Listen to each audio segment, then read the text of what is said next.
Today I wanted to do a little tutorial on some hacks and tips that can help you improve your drawing fast. So if you are into drawing and you want to improve your drawing skills, then I'm going to go over 4, maybe 5 things that I do that help me improve my drawing. So we're going to get started. I have a sketchbook, and I might flip the camera over just so you can see better. But I have a sketchbook where I'm constantly practicing drawing different things, and playing around with different subject matter. And here's a good one. I love that one.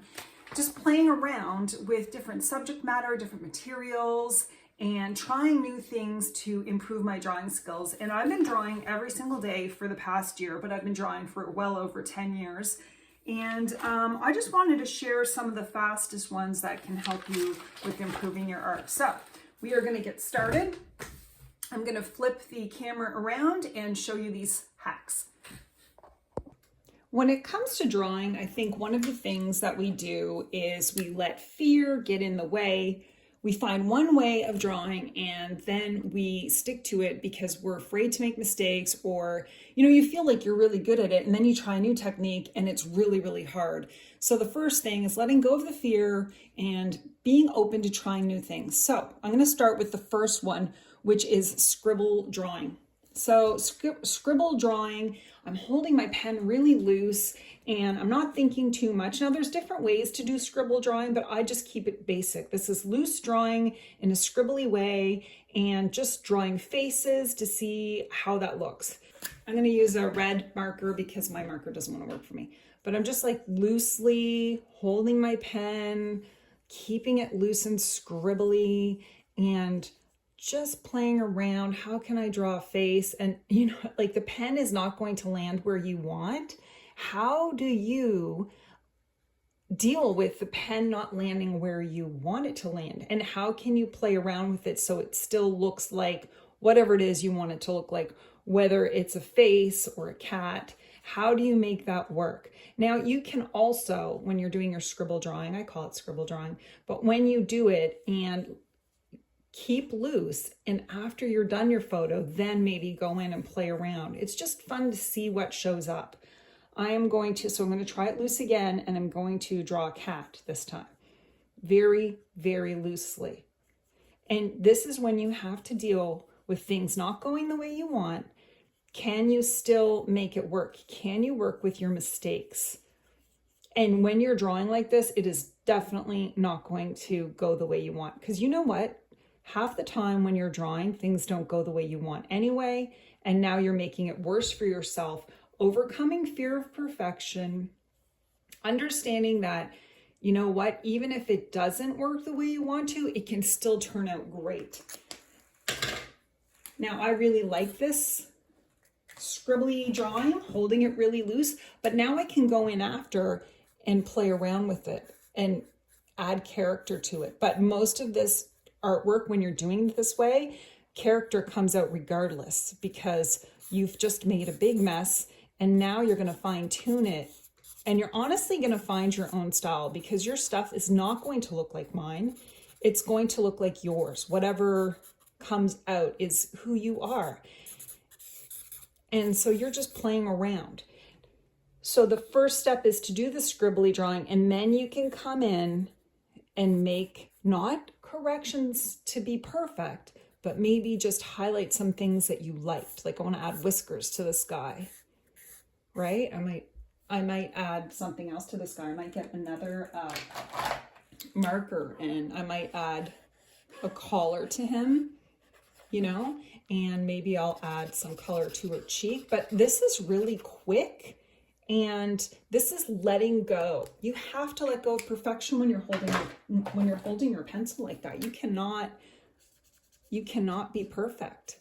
You have to let go because you're holding it so loosely. But you could still create some really fun, unique, interesting things, and you're learning to accept what comes and then playing around with it. So that's my first tip, and we'll call it loose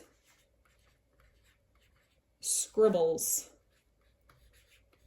This is a lot of fun and a great way to just loosen up. This could be a little exercise before you even get into your drawing to loosen up. So that's the loose scribbles is my first hack. My next one is I am right-handed, and so I'm always drawing with my right hand. Try drawing with your non-dominant hand. In this case, it would be my left hand. And I gravitate towards drawing faces. If you watch my videos, that is just what I love to do. It always comes out that and, you know, cats, flowers, whatever, but mainly faces. So now I'm going to try to draw with my non-dominant hand, which is my left hand. And it's really hard. Talk about getting out of your comfort zone. Okay, let's see what I can do. And because previously I drew loosely, I know when it comes to drawing with my non-dominant hand that I'm going to have to draw loosely, because if I hang on to it down here and I'm trying really hard, it's going to be a struggle because it's my non-dominant hand and I don't really have control of it. So since I just did that one exercise where I was hanging on to the pencil loosely, I'm kind of bringing that forward into this exercise and seeing what I can do. I'm not even going to try to do a good nose. It's kind of funny how your non-dominant hand just gets away from you. Like you almost have no control over it. It's very odd. Okay. But it can create some beautiful stuff because you have to, again, you're going to have to be loose with it. So I'm just going to try my best here. And I'm definitely focused on being loose with my drawing.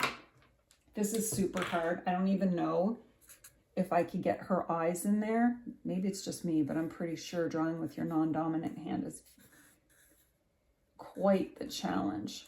Okay, I'm gonna do this, and I'm gonna try to get her eyebrows in there.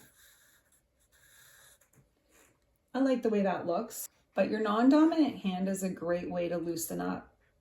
I actually think if I was gonna do this again, I'd do it even looser than this because I'm holding too tightly onto the marker and it's hurting my hand. Like, I wonder if I could just do like a circle. I'm just using a marker now and seeing if I could get, this is interesting. I don't know what I'm doing here. I've lost control. Okay. And now I'm just going to do this because I know I'm doing a face.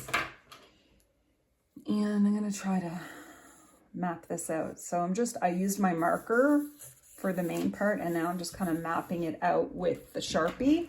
And let's see if I could get the eyes in loosely. I kind of have to hold my marker really lightly without a tight grip. If you're holding it with a tight grip, I think your hands are going to hurt after a while. It's amazing what muscles you're trying to use as you do this. I hope you guys try this and then let me know how it feels for you to do it with your non-dominant hand. What a struggle.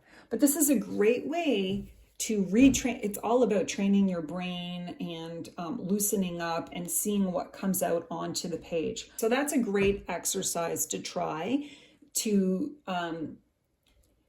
I feel like you use different parts of your brain, you know, when you're trying something new, especially like drawing. Drawing can be really difficult when you're trying to especially draw from a photo onto the page. Like it can be really frustrating because you know what you want to do, but it just doesn't come out. So you kind of, again, with this exercise, you literally have to let go of that, even if you're looking at a photo, because it's just, with your non-dominant hand, it's just not going to come out the way you want it to. But it's a great way to loosen up, practice, and improve your drawing skills, that, you know, hand, brain, heart connection. Okay, so that was my second tip. All right, the next tip I have is using a reference photo, but turning it upside down. So I've seen this one before and it really helps. So I have this book that I use, and if you follow along, you guys have been on my journey with me using this book. And I'm just going to take an image, this one, and I'm going to turn it upside down, okay? And I'm going to try to draw it upside down so that I'm focused on the shapes and not focused on making things perfect. Drawing, oh, I don't like that marker. I'm gonna have to do this marker again. Hopefully this one, oops, oh, hopefully this one shows up. Okay.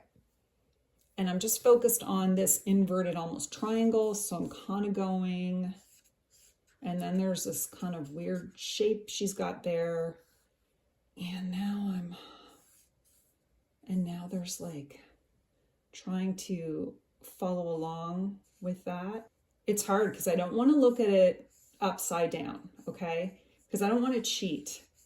So I'm actually being really loose with this. It's obviously I'm doing this quickly and I'm not trying to draw it. I'm not taking my time with this. But again, I'm just drawing that sort of upside down egg shape.